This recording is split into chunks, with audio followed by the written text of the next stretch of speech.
This ABC 15 News Update is sponsored by Sanderson Ford, America's best-selling Ford dealership. Hello, I'm Justin Pizzera with your afternoon update from ABC 15 Arizona. The Federal Reserve's fight against inflation is not finished. The central bank voted unanimously to boost interest rates by a quarter percentage point on Wednesday. Jamie Warren has what this means for all of us. If you're in debt and you're making minimum payments on a credit card, for example, you will now be paying more every month, and it's also going to take you longer to pay that card off.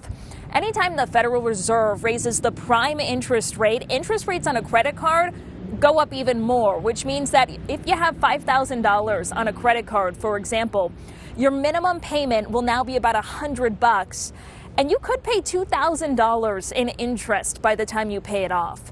The hike doesn't impact mortgage rates if you're already locked in to a 30-year fixed rate. But if you need to take out a new car loan, student loan, or personal loan, you will see the average monthly payment go up.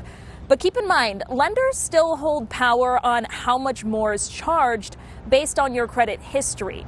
Greg McBride with Bankrate tells me now's the time to start paying down whatever debt you have and also putting away as much as you can. Look to build your your savings cushion. Now, have that direct deposit from your paycheck into a dedicated savings account. Nothing helps you sleep better at night in times of uncertainty than knowing you got some money tucked away just in case. Now, the good news in all of this is if you do have a lot in savings stashed away, you could benefit from this because oftentimes, he says, online banking systems or credit unions, they will give you higher interest in return as opposed to those traditional banks. So you may want to think about switching on over. For now, reporting in Tempe, Jamie Warren, ABC 15 Arizona. If you're concerned about the safety of your money in the bank, you're not alone. According to a new Gallup poll, nearly half of Americans say that they are concerned about the money that they have in financial institutions. 19% are very worried and another 29% are moderately worried. These findings are similar to 2008 when Gallup last surveyed this question during the global financial crisis. New data is showing that people living in Phoenix are getting priced out. Evictions in the city were up last month to 6,300 total. That is up from 5,800 in March. Looking at a broader scope at Maricopa County, if trends do continue, the county could approach 78,000 eviction filings for the year. Now, for context, that's about the entire population of Flagstaff. Happening today, the Phoenix Water Service Department is hosting a public meeting to address the proposed rate increase.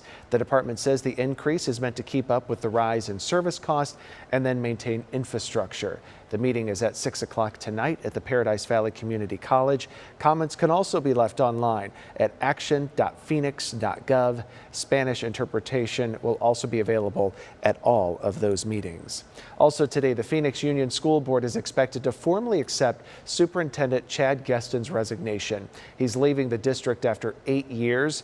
Once his resignation is accepted, then the board will interview 3 candidates for interim superintendent. We'll be sure to keep you updated on who is selected to take on that job.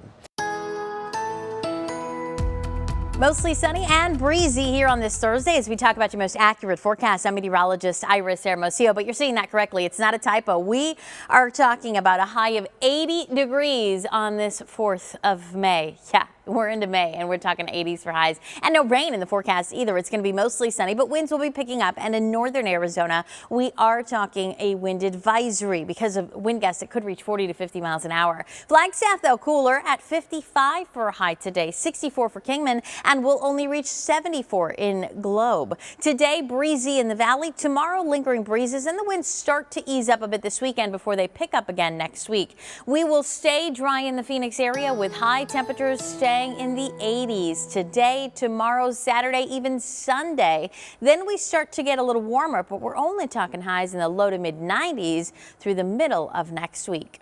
Get another update tonight. Until then, get the latest news, weather, and traffic at abc15.com or by downloading the free ABC 15 mobile app. This ABC 15 News Update is sponsored by Sanderson Ford, America's best-selling Ford dealership.